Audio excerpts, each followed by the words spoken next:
Hazur, during last program, the question raised by Sister Aisha was about the punishment and trial. And Hazur has explained how can a person differentiate between natural disaster and punishment. That's fine, please.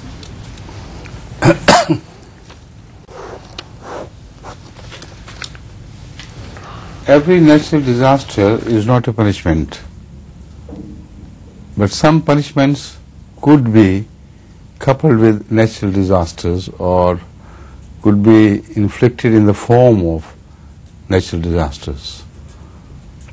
But the difference is very obvious. There is no confusion about it. For instance, the earthquakes take place, people drown, and people meet with accidents and so on and so forth.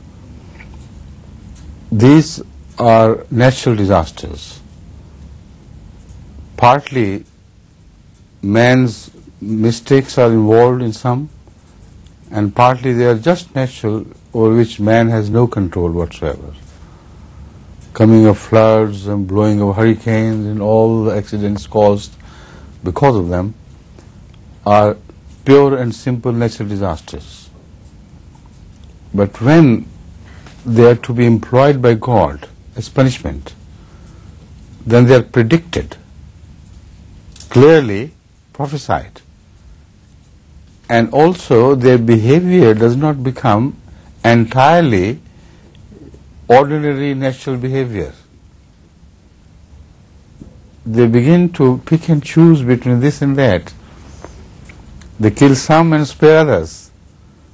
So apparently they are just like any natural disasters, but when you read them in the context of the prophecies which became fulfilled in their appearance, and see the differences how they behaved, then you can easily understand that they are nothing but wrath of God displayed in these natural disasters.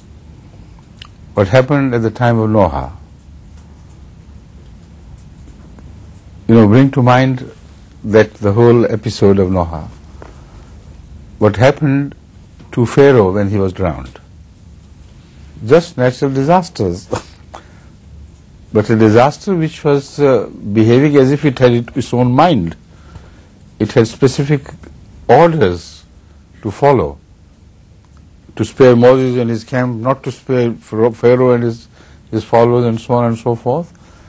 So they are natural disasters, but predicted before they took place, with all the consequences attendant upon them, precisely defined. Right? Similarly, accidents take place, like the accident of Ziaul Haq being exploded in the mid-air. But just 4 days before, God had told me that something was about to happen to this man. And I mentioned it in my Friday sermon, that now he cannot run away. Whatever he may, he is about to be punished. And before the next Friday, his plane is blown up.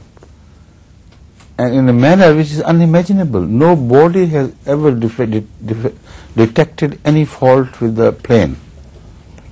Nobody has discovered any sign of organized murder. Yet it happened.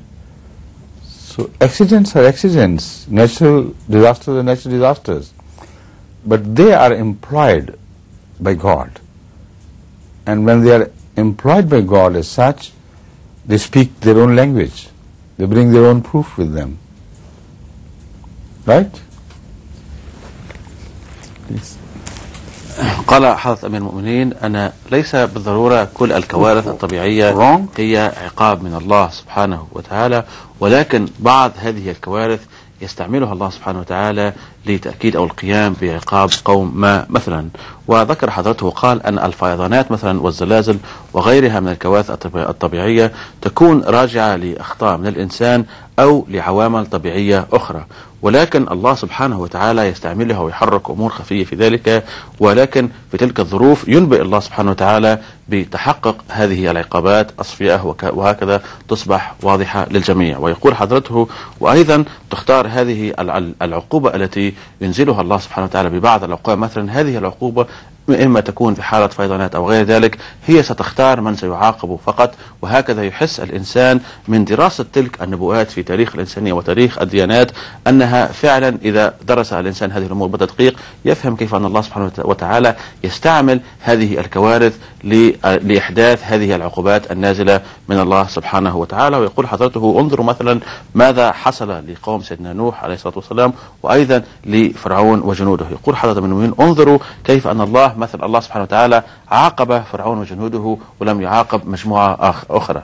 ويقول حضرته أيضا بالنسبة للجنرال ضياء الحق الجنرال الباكستاني، يقول حضرته انظروا كيف أن الله سبحانه وتعالى قد أخبرني 4 أيام قبل أن ينزل به الله سبحانه وتعالى ذلك العقاب العظيم، وكنت قد أعلنت ذلك في خطبة الجمعة قبل أن تنفجر طائرة ذلك الجنرال. وإلى يقول حضرته انظروا كيف انتهى أمره وكيف أخبرني الله سبحانه وتعالى بتفاصيل ليس بتلك التفاصيل، ولكن وضع في روعي هذه الأمور الواضحة العظيمة. وإلى غاية اليوم يقول حضرته أن خبراء الحوادث لم يتعرفوا إلى تفاصيل هذا الحادث، وهل هنالك أيادي عملت وقامت بأمور في تلك الطائرة كي تنفجر، إذ يقول حضرته هذا أصبح أمر واضح أن الله سبحانه وتعالى دخل بالدرجة الأولى في القيام وإنزال العقاب بذلك الرجل.